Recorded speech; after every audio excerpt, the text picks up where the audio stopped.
नर्मदे रास्ता बताओ नर्मदा माई की यात्रा के दौरान अकेले नहीं। हिरण नदी का अरे कुछ संगम देख रहे हो तुम संसार में आए आए पैसा आए पैसा आए पैसा। नरसिंहपुर और जबलपुर जिले के अरे बॉर्डर पर पैदल करता जाओ। अभी हम चल रहे थे अपने नरसिंहपुर जिले में। गाँव वाले परेशान कर रहे पर कम आवासियों को।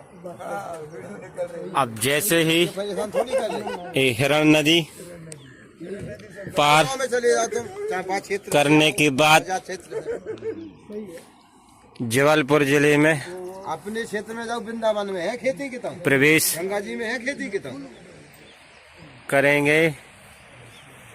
लाल मारे सरयू के किनारे हाँ।